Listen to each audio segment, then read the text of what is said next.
porque a Constituição declara a atividade em caráter privado. Então, aquela pessoa que faz o concurso, recebe a delegação para o exercício da atividade, ele vai exercê-la em caráter privado. Caráter privado pressupõe todas as responsabilidades e os ônus da atividade, né?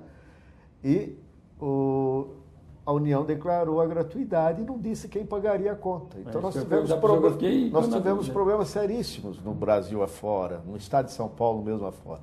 A classe se mobilizou na ocasião da aprovação da lei, até apresentou uma proposta da criação de um fundo nacional para a sustentação dessa atividade. Infelizmente, chegou a ser aprovado o fundo, mas o próprio presidente da República vetou. Então a solução foi nós encontrarmos em cada estado uma solução, né? A saída foi essa. Nós viemos para o estado de São Paulo e através de um projeto de lei que tramitou na Assembleia, nós conseguimos criar o fundo para o ressarcimento do registro civil. Então, como funciona o fundo? Esse dinheiro não é retirado da sociedade, nem o poder público subsidia esse fundo. Uma parcela dos emolumentos de todos os notários registradores que são remunerados, aqueles atos remunerados, protestos, notas, registro de imóveis, título de documento, uma parcela desses emolumentos é recolhida para esse fundo que remunera os atos dos registradores civis de nascimento e óbito, e agora, depois do novo Código Civil, também do casamento para as pessoas reconhecidamente pobres, né? E só para acrescentar, se me permite, claro. Esse modelo que foi adotado em São Paulo, hoje está sendo adotado, copiado e implantado em vários estados da federação. E o próprio Conselho Nacional de Justiça pretende aí um estudo em cima dessa situação toda, para que, de repente, o modelo de São Paulo possa ser adotado em âmbito nacional como uma proposição do Conselho Nacional de Justiça. Doutora Patrícia, aproveitando essa questão, queria que a senhora passasse um pouco mais detalhado quais são os serviços oferecidos pelos cartórios, em especial no estado de São Paulo. Eu vou te responder, mas depois quero voltar numa coisinha aqui que o Cláudio falou.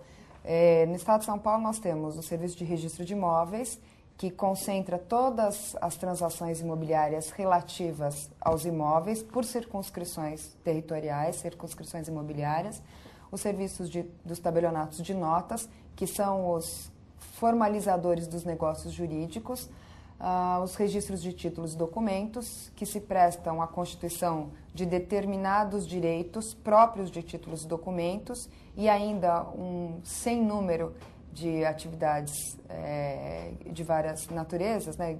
O registro de títulos e documentos tem um âmbito residual muito interessante. O registro civil de pessoas jurídicas.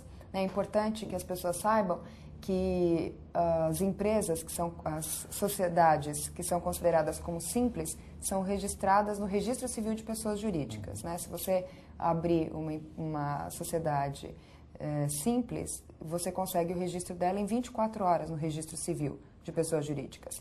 E nós temos também o Registro Civil de Pessoas Naturais, onde são objeto de assento todos os atos relativos ao nascimento, óbito, interdição, emancipação, tudo que diz respeito à pessoa natural. Agora, voltando aqui a um assunto que o Cláudio tratou, o que significa privatização dos serviços, né, dos cartórios, dos registros e dos tabelionatos? Significa você ter autonomia financeira e administrativa. E o que é um diferencial, ou deve representar um diferencial muito importante na qualidade da prestação de serviço. Eu não sei se o telespectador sabe, mas todos os valores que são pagos quando se pretende um ato de registro ou um ato no tabelionato de notas ou de protesto, todos esses valores são destinados para a remuneração ali da atividade. O pagamento de todos os funcionários, dos encargos trabalhistas, locação do prédio, todos os insumos, toda a informatização do espaço, a manutenção do espaço, a qualidade do ambiente de trabalho dos funcionários, a segurança disso tudo, a segurança de todas as nossas bases de dados, né? Nós temos várias mídias eletrônicas de todos os documentos que nós analisamos, qualificamos e depois levamos a registro. Então, esses valores se prestam a tudo isso e mais ao recolhimento de um considerável número de taxas e impostos, né? Nós pagamos imposto de renda, nós contribuímos para o aparelhamento do Tribunal de Justiça, para a constituição da carteira do IPESP, para o Fundo do Registro Civil e ainda para a Secretaria da Fazenda do Estado para custear todo o mecanismo de gratuidade da Justiça. Então, esse valor, quando você vai no cartório, você pede uma certidão, ou você paga um ato de registro de protesto, todo esse valor é decomposto nesses itens. Inclusive para a Defensoria Pública. Inclusive para a Defensoria Pública. Tá certo. Na verdade, acrescentando o que a doutora Patrícia disse, é um serviço público, né? Nós exercemos uma função pública, o serviço é público, mas em caráter privado. Nós não somos proprietários da serventia, do cartório. Nós apenas recebemos uma delegação para a prestação do serviço público. O Estado, por ser um serviço público, compete ao Estado criá-lo, organizá-lo, né? E coloca à disposição do particular, através do concurso público, a delegação para o exercício. Quem é aprovado no concurso público exerce a delegação desse serviço que é público. Ele passa a exercer uma função pública, mas em caráter privado, como disse a doutora Patrícia, com todas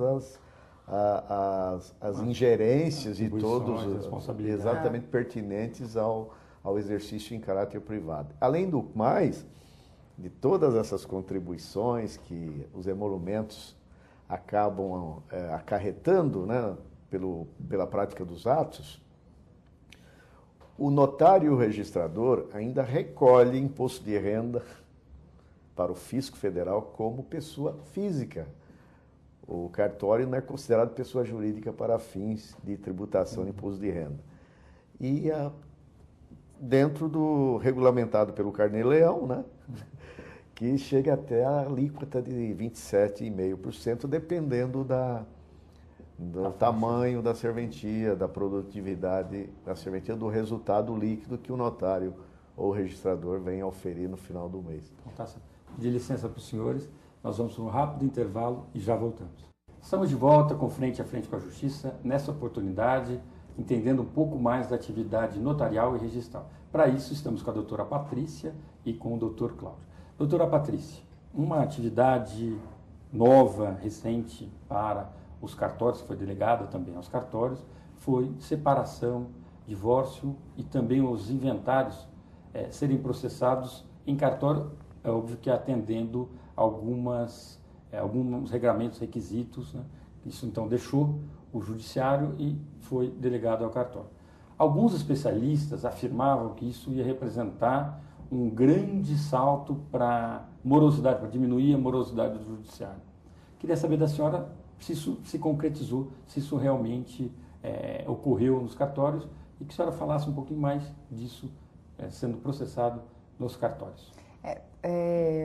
O nosso foco nem é a circunstância de eventualmente isso ter surtido algum impacto positivo no judiciário, porque existe hoje a faculdade dos interessados, né, das pessoas que vão se separar, se divorciar ou proceder a um inventário, quando não há direitos de menores envolvidos, que eles possam fazer isso perante o tabelionato de notas e não perante o juiz de direito. Então, é uma faculdade. Consensual, né?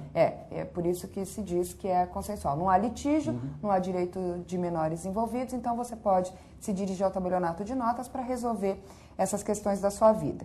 Então, o nosso foco nem é no desafogamento do judiciário, que pode ter, de fato, ocorrido. O nosso foco é no melhor atendimento ao cidadão.